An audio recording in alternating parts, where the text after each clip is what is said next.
ओम शांति। आज 11 फरवरी 2022 के बाबा के अनमोल मधुर महावाक्य सुनेंगे। आज की मुरली में बाबा ने विशेष हम बच्चों को कर्मातीत स्थिति में जाने के लिए अभ्यास पक्का कराया है। बाबा कहे, जितना हो सके आत्म अभिमानी स्थिति में रहने का अभ्यास करना है। स्वयं को भी आत्म स्वरूप में देखना है। दूसरों को भी जब देखे तो आत्म रूप से देखे, आत्म रूप से बातें करे। बाबा कहे, बुद्धि योग इधर उधर न भटके, तब अंत मते सुगति हो सकती है। और सहजता से बाबा की याद में इस शरीर को छोड़ देंगे।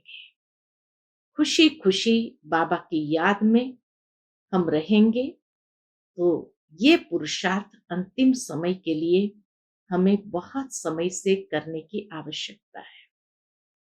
आरंभ में भी आत्मा का पाठ बाबा ने पक्का कराया, तो अंतिम समय भी आत्मा स्थिति में रह करके खुशी खुशी से शरीर छोड़ना है। सुनते हैं बाबा के मधुर महावाक्य। ओम शांति।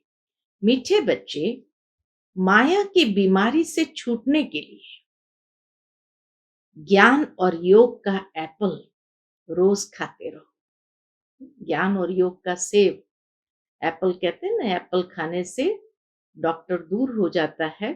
तो बाबा भी कहे, माया की बीमारी से छूटने के लिए ज्ञान और योग का एप्पल रोज खाते रहो। आज की मुरली का प्रश्न है, कर्मातीत अवस्था में जाने का पुरुषार्थ क्या है? उत्तर, ऐसा अभ्यास करो जो बुद्धि में सिवाय बाप के और कोई की याद न रहे। अंतमति सुगति। जब ऐसी अवस्था हो जो बुद्धि में कोई भी याद न रहे, तब सदा हर्षित भी रहेंगे और कर्मातीत अवस्था को भी पालेंगे। तुम्हारा पुरुषार्थ ही है आत्म अभिमानी बनने का। आत्मा आत्मा को देखे, आत्मा से बात करे तो खुशी होती रहेगी, स्थिति अचल हो जाएगी। आज की मुरली से पहले गीत बजा है, तुम ही हो माता पिता तुम ही हो। ओम शांति। गायन तो यथार्थ है, क्योंकि सारी सृष्टि का रचयिता और फिर जिन द्वारा रचना करते हैं उसको ही कहा जाता है मात पिता। रचता कोई भी साकार व आकार को नहीं कहा जाता। रचता तो निराकार है। रचता एक निराकार को ही कहा जाता है। अभी यह समझ तुम बच्चों को आई है, वह तो सिर्फ गाते हैं। तुम ही हो माता पिता, बाबा कहे, वो तो सिर्फ गाते हैं। भक्तों की बुद्धि में सिर्फ यही रहता कि बस भक्ति करनी है, परंतु किसकी भक्ति करनी है कुछ भी पता नहीं। भक्ति करनी चाहिए एक भगवान की, जिसे माता पिता कहते हैं, न कि सैकड़ों की। कितना सुंदर बाबा हम बच्चों को सिखाते हैं कि भक्ति भी अगर करें तो एक की करनी चाहिए, न कि जो आया उसकी भक्ति करते रहे। कहते हैं, भगवान आकर भक्तों को भक्ति का फल देंगे। फल अथवा वर्षा एक ही बात है। बच्चा पैदा होता है तो माता पिता के वर्षे का फल मिलता है। बाकी यह गायन तो है भक्ति मार्ग का। बाबा कहे, गायन है भक्ति मार्ग का। लेकिन जब उस माता पिता को याद करते हैं तो वर्षे के हकदार बन जाते हैं, अर्थात फल मिल जाता है। बाकी यह गायन तो है भक्ति मार्ग का। याद करते हैं कि आकर के हमको भक्ति का फल दो। ज्ञान और भक्ति भी कहते हैं। भक्ति का फल है ज्ञान। बरोबर, तुम अब जानते हो भक्ति कब से शुरू हुई है। यह कोई को पता नहीं। ज्ञान का समय है दिन, भक्ति का समय है रात। दिन और रात सो तो जरूर आधा आधा होगा। शास्त्रों में कल्प की आयु लंबी लिख दी है। ज्ञान को बहुत समय दे दिया है और भक्ति को थोड़ा समय दिया है। द्वापर कलयुग की आयु कम दिखाई है। यह रात और दिन का पूरा हिसाब तो ठहरा नहीं। बाबा कहे द्वापर की आयु ज्यादा दिखाई, कलयुग की आयु से डबल द्वापर की दिखाई, उससे ज्यादा त्रेता की दिखाई, उससे ज्यादा सतयुग की दिखाई। तो सुख और दुख, रात और दिन का हिसाब तो आधा आधा होना चाहिए। तो सतयुग त्रेता इतना लंबा और द्वापर कलयुग की आयु कम दिखाई है उसके हिसाब में। तो बाबा कहिए तो कोई हिसाब ही नहीं है। ये रात और दिन का पूरा हिसाब तो ठहरा नहीं। कृष्ण पक्ष और शुक्ल पक्ष भी कहते हैं। शास्त्रों में यह अक्षर है। कहते हैं तुम लोग शास्त्र को नहीं मानते हो, फिर शास्त्रों के अक्षर क्यों लेते हो। तो तुमको समझाना है। क्या समझाएंगे। शास्त्रों का सार तो बाबा ही बताते हैं। फलाने शास्त्र में यह राइट नहीं, यह राइट है, रेफरेंस तो जरूर देना पड़े। तो वास्तव में ये शास्त्र की बातें रेफरेंस के लिए है। जैसे अब प्रदर्शनी में चित्र दिखाते हैं, हनुमान, गणेश, वामन अवतार आदि आदि, समझाने लिए दिखाना तो पड़े ना। जो बातें रॉन्ग है वह वर्णन कर फिर राइट क्या है वह समझाते हैं। इसीलिए रेफरेंस के लिए इसको लिया जाता है। अब बाबा की महिमा गाते हैं, शिवाय नमः। फिर लिखा है त्वमेव माताश्च पिता त्वमेव। नाम तो देना पड़े ना कि वो माता पिता कौन है। मनुष्य को यह पता नहीं कि हमारा बाप कौन है। कहते भी है ओ गॉड फादर। बुद्धि उधर जाती है। मनुष्य प्रार्थना आदि करते हैं तो जानते हैं परम पिता परमात्मा परलोक में निवास करते हैं। ब्रह्मा विष्णु शंकर को याद करेंगे तो बुद्धि सूक्ष्म वतन में जाएगी। फर्स्ट सेकंड फिर थर्ड फ्लोर है। अब मुख्य बात है बाप को भूले हैं। बाप आकर उल्हना देते हैं, तुमने हमारी कितनी ग्लानि की। बाबा कहे बाप आकर उल्हना देते हैं बच्चों को। क्या कहते हैं, तुमने हमारी कितनी ग्लानि की है। बाप जो सर्व को सदगति देने वाला है, उनकी फिर सर्व ने बैठ ग्लानि की है। भगवान वाच है ना, यदा यदा ही धर्मस्य। भारतवासी अपने धर्म की ग्लानि करते हैं। कहते हैं ईश्वर सर्वव्यापी है। क्या सब में ईश्वर है। पूछो, बाबा कहे क्या सब में ईश्वर है। तो कह देते हैं कच्छ अवतार, मच्छ अवतार, वारह अवतार। बाप तो भारतवासी बच्चों को ही कहते हैं, क्योंकि बच्चे ही ग्लानि करते हैं। यह मुरब्बी बच्चा ब्रह्मा भी ग्लानि करता था। बाबा कहे ये ब्रह्मा भी अज्ञानता के कारण ग्लानि करता था। यह ग्लानि भी ड्रामा में नूंदी हुई थी। तब तो पाप आत्मा बनते हैं।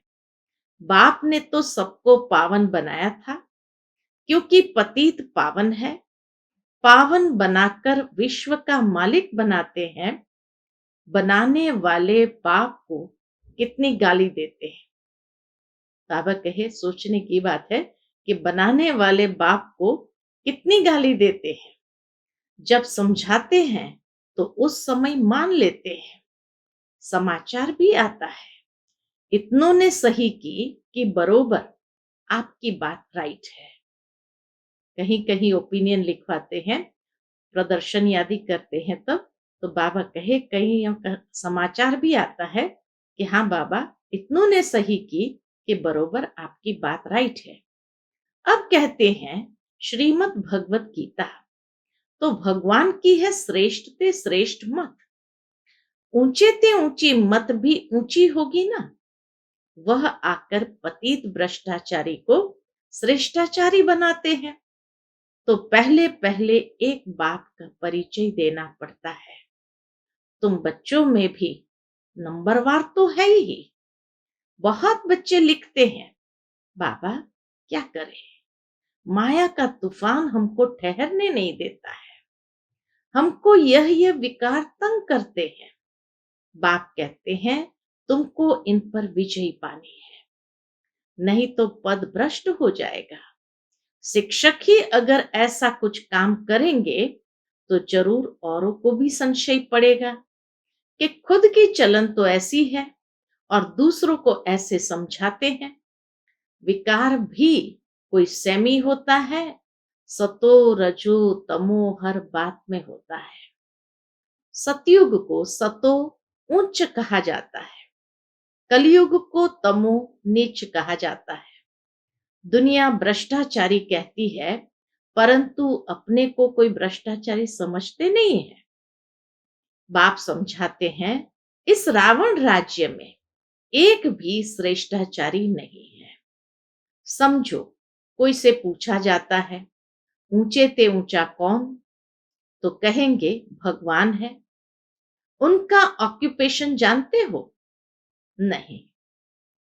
या तो कहेंगे सन्यासी ही उच्च है क्योंकि पवित्र रहते हैं, खुद भी सन्यासियों को फॉलो करते हैं, नमस्ते करते हैं। तो उन्हों से पूछना चाहिए सन्यासियों से भी जरूर कोई ऊंचा होगा। सन्यासी भी भगवान की साधना करते हैं। आजकल तो चित्र भी बहुत बनाए हैं, सबसे ऊंचा परमात्मा को ही रखते हैं। अब राम व कृष्ण के आगे शिवलिंग रखना यह भी बड़ाई है। नहीं तो वह कोई शिव की पूजा थोड़ी करते हैं, वह तो खुद ही राज्य करते हैं। जब वह पतित बनते हैं तब पूजने लगते हैं, जब वही पतित बने तो पूजने लगते हैं। ऊंचे ते ऊंच निराकार परमात्मा को ही कहा जाता है। पतित पावन सर्व का सदगति दाता, सबका लिबरेटर, अपने साथ सबको ले जाएंगे। तुम जानते हो वह हमारा बाप है। हम सब इस समय बीमार है, ज्ञान से एवर हेल्दी और एवर वेल्दी बन जाते हैं। कहते भी है रोज एप्पल खाओ तो एवर हेल्दी बन जाएंगे। यह तो तुम प्रैक्टिकल देख रहे हो। माया ने सबको बीमार बना दिया है। अब सबको हेल्दी वेल्दी बनाने वाला एक बाप ही है। सूक्ष्म वतन में भी आत्माएं हेल्दी है, यहां अनहेल्दी आत्माएं हैं। बाबा कहे यहां इस साकार दुनिया में तो अनहेल्दी आत्माएं हैं। फिर मूल वतन से पहले जब आत्माएं आएगी तो सुखी देखेगी। तो बाप ब्रह्मा द्वारा हमको बहुत सुख देते हैं। अब विनाश तो होना ही है। इस यज्ञ से ही विनाश ज्वाला निकली है। वो लोग राय कर रहे हैं किस बात पर, शांति कैसे हो। परंतु यह भी गाया जाता है नर चाहत कुछ और होवत कुछ और। शांति भी तब होगी जब विनाश होगा, फिर सभी आत्माएं मुक्ति धाम में चली जाएगी। विनाश होने के समय और कोई उपाय तो हो ही नहीं सकता। यह भी उन्हों को बतावे कौन। इन भीष्म पितामह आदि को तो पिछाड़ी में ज्ञान मिलना है। मनुष्य शांति के लिए उपाय ढूंढते हैं कि आपस में मिलकर एक हो जाए, परंतु ऐसा तो होना ही नहीं है। आगे भी विनाश हुआ था, यादव और कौरव भी थे, गीता का भगवान भी आया था। अब पतित दुनिया है, इसमें श्रेष्ठाचारी कोई हो न सके। सबसे श्रेष्ठ है लक्ष्मी नारायण, यही सतयुग में राज्य करते थे। अब तो भ्रष्टाचारी की वृद्धि होती गई है, तो जरूर विनाश होना ही है। विनाश के बाद ही सब सुख शांति को पा सकेंगे। सबको समझाना है। क्या समझाना है? कि हम आदि सनातन देवी देवता धर्म के हैं। पहले वही धर्म था, अब नहीं है। बाबा कहे सबको समझाना है, हम आदि सनातन देवी देवता धर्म के हैं। पहले वही धर्म था, अब नहीं है। फिर से उसकी स्थापना हो रही है। इस समय हम ब्राह्मण हैं, न कि देवता। जब कोई भाषण करने के लिए स्टेज पर आते हैं, तो कुछ न कुछ ख्याल करके, विचार करके आते हैं। तो यह बोलेंगे। हमारे बच्चे तो समझते हैं क्या बोलना है। बाबा कहे हमारे बच्चे तो समझते हैं कि क्या बोलना है। शांति स्थापन करने वाला तो एक ही सर्व का सदगति दाता बाप है। वही लिबरेटर है। यह समय ही है सबको वापस ले जाने का। बाबा बच्चों से पूछते हैं। क्या पूछते हैं? तुम अपने को सतयुग में चलने के लायक समझते हो? बाबा बच्चों से पूछते हैं, तुम अपने को सतयुग में चलने के लायक समझते हो? रावण पर विजय पाई है? कहते हैं। क्या कहते फिर बच्चे? कहते हैं बाबा विजय पाने के लिए पुरुषार्थ कर रहे हैं। हाथ तो सब उठाते हैं क्योंकि लज्जा आती है। बाबा कहते हैं अपनी शक्ल तो देखो, कितना समय बाप को याद करते हैं। ऐसी अवस्था चाहिए जो अंत में कोई भी याद न आए, तब अंत मते सुगति होगी। कर्मातीत अवस्था के समीप जा सकेंगे। सदा हर्षित भी तब रह सकेंगे जब दूसरों की सेवा करेंगे। तुम रूहानी सोशल वर्कर हो। तुम्हारे बिगर रूह को इंजेक्शन कोई भी लगा न सके। गाया भी जाता है, ज्ञान अंजन सतगुरु दिया, अज्ञान अंधेर विनाश। आत्मा को अब मालूम पड़ा है कि मुझे सारी सृष्टि के आदि मध्य अंत का ज्ञान मिल गया है। यह आत्मा ने कहा शरीर द्वारा ज्ञान सागर को। अब हमको वापस जाना है। ये बहुत खुशी की बात है। पुराना चोला छोड़कर नया चोला लेना है। पुराना चोला छोड़कर नया चोला लेना है। इस कारण नाम ही है श्याम सुंदर। तुम जानते हो हम सुंदर थे, अब श्याम बने हैं, फिर सुंदर बनेंगे। बाबा सुंदर बनाते हैं, माया रावण श्याम बनाता है। काम चिता पर बैठने से श्याम बन जाते हैं। यह बड़ी समझने की सहज बातें हैं। बाबा कहे ये बहुत समझने की सहज बातें हैं। नॉलेज तो स्टूडेंट की बुद्धि में नंबरवार ही धारण होती है। कोई तो बहुत डल हेड है। टीचर कहते हैं पढ़ने वाले बहुत डल है। देह अभिमान बहुत है। डल हेड बनने का कारण तो बाबा कहे देह अभिमान बहुत है। आत्म अभिमानी रहे तो सदा हर्षित रहे। आत्मा आत्मा को देखे, अर्थात अपने भाई को देख करके खुश होते रहे। आत्मा आत्मा को देख, अर्थात अपने भाई को देखकर खुश होती रहे। बाबा बच्चों को देख खुश होते हैं। बाबा कहते हैं बच्चे मैं आया हूं किस लिए? तुमको माया से लिबरेट कर वापस साथ ले जाने। इस तन में शिव बाबा की प्रवेशता होती है। वह भी जरूर भ्रुकुटी के बीच में ही आएंगे। ऐसे थोड़ी ऊपर से गंगा बहेगी।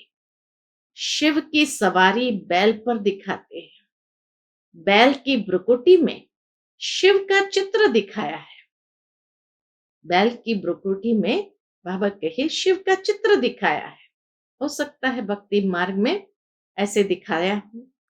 आत्मा तो जरूर भ्रुकुटी में ही रहेगी। जो आत्मा का स्थान है जरूर वहां ही बैठेगी। गुरु लोग अपने चेले को बाजू में बिठाते हैं तो वह सतगुरु भी आकर बाजू में बैठते हैं। गुरु ब्रह्मा कहते हैं, विष्णु को व शंकर को गुरु नहीं कहेंगे। वही ब्रह्मा फिर विष्णु के दो रूप बनते हैं। गुरु तो शिव को ही कह सकते हैं। बाबा कहे गुरु तो शिव को कह सकते हैं, क्योंकि सबकी सदगति करते हैं। सदगति करने वाले को ही सतगुरु कहेंगे। तो इसीलिए बाबा कहे, विवेक ये कहता है कि गुरु तो शिव को कह सकते हैं, क्योंकि सबकी सदगति करते हैं। ऊंचे ते ऊंच फिर भी भगवान है। कितना अच्छी रीति समझाया जाता है। अच्छा, मीठे मीठे सिकिलते बच्चों प्रति माता पिता बाप दादा का याद प्यार और गुड मॉर्निंग। रूहानी बाप की रूहानी बच्चों को नमस्ते। हम सब रूहानी बच्चों की रूहानी माता पिता बाप दादा को याद प्यार, गुड मॉर्निंग और नमस्ते नमस्ते। शुक्रिया बाबा, शुक्रिया। आज की मुरली से धारणा के लिए मुख्य सार है। पहली पॉइंट, सदा हर्षित रहने के लिए आत्म अभिमानी बनना है। हम आत्मा भाई भाई है, यह दृष्टि पक्की करनी है। दूसरी पॉइंट, रूहानी सोशल वर्कर बन आत्मा को ज्ञान का इंजेक्शन लगाना है। सबकी रूहानी सेवा करनी है। आज का बाप दादा का मधुर वरदान हम बच्चों के प्रति है, संतुष्टता के आधार पर दुआएं देने और लेने वाले सहज पुरुषार्थी भव। संतुष्टता के आधार पर दुआएं देने और लेने वाले सहज पुरुषार्थी भव। सर्व की दुआएं उन्हें मिलती है जो स्वयं संतुष्ट रहकर सबको संतुष्ट करते हैं। जहां संतुष्टता है वहां दुआएं हैं।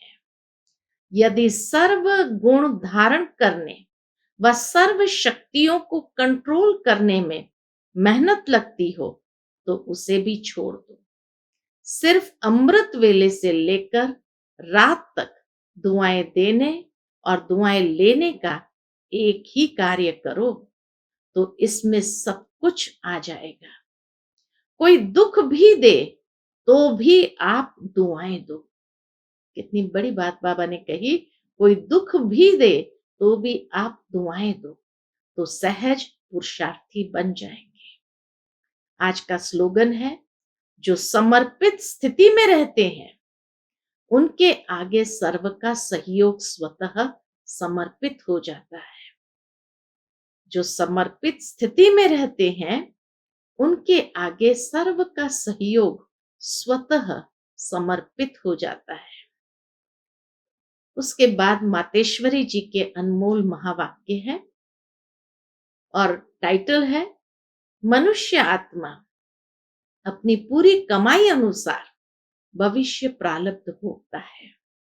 मनुष्य आत्मा अपनी पूरी कमाई अनुसार भविष्य प्रारब्ध भोगता है। देखो, बहुत मनुष्य ऐसे समझते हैं हमारे पूर्व जन्मों की अच्छी कमाई से अभी यह ज्ञान प्राप्त हुआ है, परंतु ऐसी बात है ही नहीं। पूर्व जन्म का अच्छा फल है यह तो हम जानते हैं। कल्प का चक्र फिरता रहता है, सतो रजो तमो बदली होता रहता है, परंतु ड्रामा अनुसार पुरुषार्थ से प्रारब्ध बनने की मार्जिन रखी है। तब तो वहां सतयुग में कोई राजा रानी, कोई दासी, कोई प्रजा पद पाते हैं, तो यही पुरुषार्थ की सिद्धि है। वहां द्वेष ईर्ष्या होती नहीं, वहां प्रजा भी सुखी है। राजा रानी प्रजा की ऐसी संभाल करता है, बाबा कहे राजा रानी प्रजा की ऐसी संभाल करता है जैसे माँ बाप अपने बच्चों की संभाल करता है। वहां गरीब साहूकार सब संतुष्ट है, इस एक जन्म के पुरुषार्थ से 21 पीढ़ी के लिए सुख भोगेंगे। यह है अविनाशी कमाई। जो इस अविनाशी कमाई में अविनाशी ज्ञान से अविनाशी पद मिलता है, हम अभी सतयुगी दुनिया में जा रहे हैं। यह प्रैक्टिकल खेल चल रहा है। यहां कोई छू मंतर की बात नहीं है। अच्छा, ओम शांति।